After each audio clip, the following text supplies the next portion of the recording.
Arizona uses a huge first/second half run to expose of Long Beach State. And what does that mean for the University of Arizona Wildcats going forward? You are Locked On Wildcats, your daily podcast on the Arizona Wildcats, part of the Locked On Podcast Network, your team every day.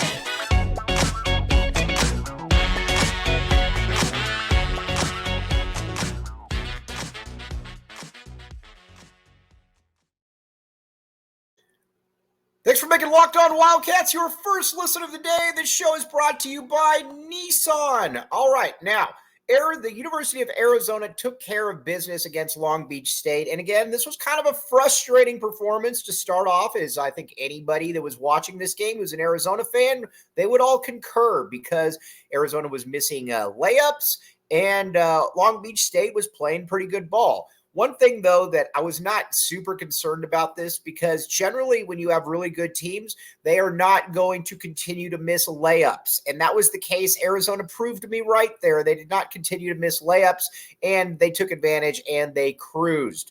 Now, a couple things that we got to start off with. Kylan Boswell, he's obviously been a lightning rod this season for Arizona fans, including yours truly. But he was fantastic in this game, and there's really no way to minimize his impact on the game, because he basically kept Arizona in it in the first half, because you started to get a little bit worried, when Arizona's kind of at that under 8 timeout, and you're like, all right, man, this is a 4-point game. And then you start worrying, all right, are you going to go into halftime down? And then you start worrying about all the ghosts of Christmas past, saying, all right, well, is this going to happen? Is this going to happen? All kinds of things that you do not want to have happen, and that did not happen. And a big reason why was Kylan Boswell. Boswell was absolutely fantastic, and he did a lot of different things that were just great. The first thing that I liked is that he was hunting his shot. He wasn't hesitant. He wasn't looking around, hey, can somebody else do this for me? Can somebody else do this? He was going and he was looking for his shot. And not only was he looking for his shot, he was making the shot. And then everything just kind of flows from there. When Kylan Boswell is playing well, Arizona has a much, much, much bigger margin for error. And that is something that I think the Wildcat fans should obviously embrace. And, he was big there, because, listen, if Arizona was down 4 at the half, listen, the Wildcats are probably still going to win, but then you're probably a little bit more nervous. When you go in up 6 at the half, you've got a little bit more breathing room, and it's something that I think it makes Arizona, it's just easier for Wildcats to come out and cruise. And in the second half, they cruised. I tweeted out, I said, listen, Arizona's got to absolutely put this game away in the first 6 minutes of the second half, and they did just that. Listen, generally the two most important parts of a game, besides the end of the game, are the end of the first half and the beginning of the second half. Or, in football or basketball or the NBA, it's kind of that quarter rule. Arizona mastered that, and Arizona mastered that in a big way. Now, and a big part of it, obviously, was Kylan Boswell, because nobody else was really playing well in the first half. We're going to get to Keshad Johnson here in a second, but Caleb Love was not playing well. He actually kind of looked disinterested at times, which was kind of fascinating for me. Caleb Love was not playing well, and Umar Ballo was not getting the ball, so it was difficult for him to play well. Pelle Larsson, I still don't know quite what he was doing between missing layups and turning the ball over. It was an interesting performance from Pelle Larsson, which I did not foresee occurring.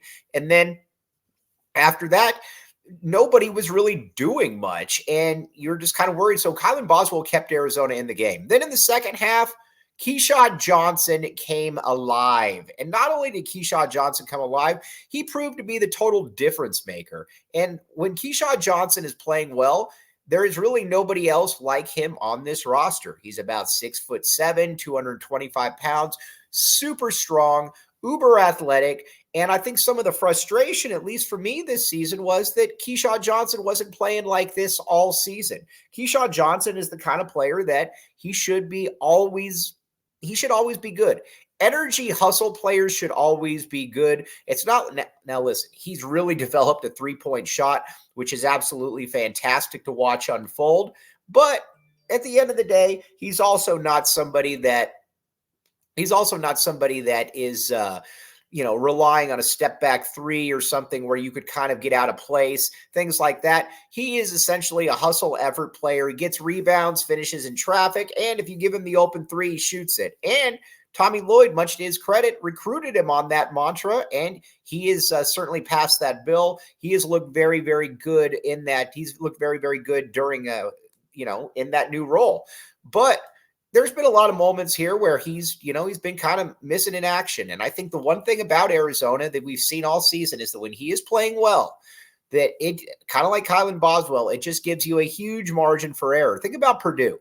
Arizona didn't really play. Arizona essentially had two players show up in that Purdue game, Caleb Love and Keshad Johnson, and Arizona was down 4 with about 5 minutes left to play, essentially on Purdue's home court. But a big part of that was Keshad Johnson, who's just got a presence about him too. When he gets going, when he gets fiery, there's really nobody else that can really replicate that. So again, it's when Kylan Boswell and Keshad Johnson are hitting on all cylinders, it makes life a lot easier for some other players because, let's be honest, Caleb Love had 18 points, but it wasn't an efficient 18 points. Now, to Caleb Love's credit, he definitely filled the box score in other ways, getting 11 rebounds, 5 assists. And in the second half, he came alive, but overall, he wasn't a great game for him. Pella Larson, not a great game for him.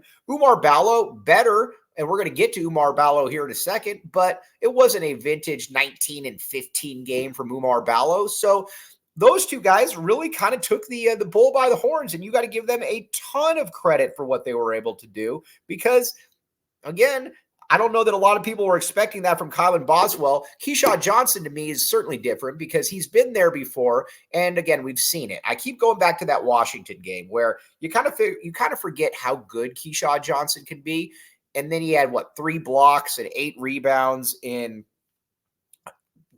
the first 5 minutes of the game. It was something incredible like that. He was really, really good. And there's nobody else like him on the roster. And there's a couple other guys like that as well that I think are going to be able we're going to be able to talk about coming up next. But first, Nissan, my friends. All right, here's the deal. Go find your next big adventure. Shop now at nissanusa.com. I have a Nissan. I got a Nissan. It was my first Nissan. I got my first Nissan ever, and it was great. And it's great. It gets great gas mileage. I can cruise around town feeling sleek and stylish, and I don't have to worry about it getting stolen. My previous car kept getting stolen. I don't like that. I didn't like that aspect to it. Nissan is here for me, and I love my Nissan. Nissan is fantastic. Great thing about it too is that you get all kinds of deals with it. It's affordable. Go find your next big adventure. Shop nissanusa.com. Again, I love, we got a Nissan Altima. My parents got a Maxima, and we both are very, very big fans of what we got. Again, check it out. Shop now at nissanusa.com and FanDuel. The NCAA tournament is here. FanDuel.com/lockedon. This is the place you want to be. This is your one-stop shop for essentially everything. You can go in there and you can bet pregame lines. You can bet postgame line, or not postgame lines. You can bet in-game lines. You can bet futures. You can bet all kinds of stuff. And you will come away. Your money's good. It's not like you're playing with something where you're like, all right, well, I don't know if my money's good or there's going to be a long turnover to be able to get this back. No, there's none of that. Again, because FanDuel is around and has been around for a long time, and it will continue to be around. So again, check it out, FanDuel.com/lockedon.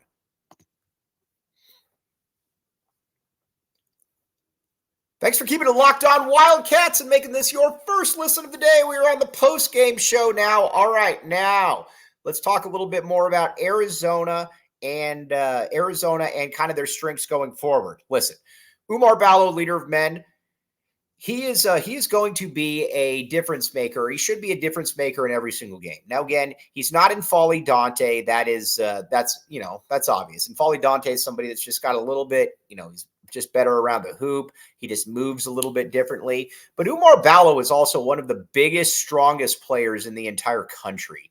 And when you watch him move, And when the cumulative effect of him is tremendous. When he gets the ball and he starts really kind of backing you down, pushing you around, yes, he gets tired, and people diss on him all the time about, his endurance and all of that. I get all of that. But I think the thing about it, though, is that he's a player that after a while, the more you go, more tired you're going to get. And he's somebody that I think is more than okay. I think that he is more than okay in any kind of role, but Arizona, I think, has to feed him. And not only does Arizona have to feed him against good teams, I think Umar Ballo's got to get fed even more against Long Beach State. Now, granted, they were going with a kind of a weird zone, so you get a little bit of a benefit of the doubt, but Umar Ballo, he's got to be a consistent factor. Now, a lot of people mention his free throws, what exactly that means. His free throws are just going to be, what they are.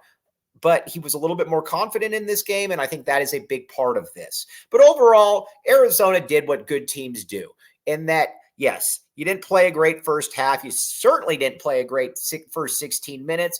But after that, you settled down, and then you basically took advantage of what you needed to take advantage of, and that was an inferior team. Arizona Arizona shouldn't mess around with those kind of teams. And moving forward as well, and I've said this in this first weekend, that Arizona, it's not really about who Arizona plays. It's about what Arizona brings to the table. Arizona should be able, in the first weekend game, you should be able to beat any 7 and 10 seed, because Arizona's just got superior talent. It checks it off across the board. And not only does it check it off across the board, you've got a team and you've got a coach that I think are hungry. And we're going to talk about that next. But first, Amazon Fire TV, your sports destination. To learn more, visit amazon.com/LockedOnFireTV. All right, all kinds of good stuff going on there.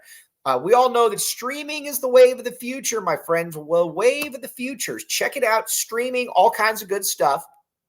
And you can get all the games that you want, and you can get them at the tip of the fingertip, or at the tip of the fingertips. You can get them at your fingertips. There's all kinds of good stuff. Again, check it out. Fire TV, Amazon.com/LockedOnFireTV. Another one that you will thank me later for, because streaming is here. Embrace it, and embrace it with the big name that is Amazon.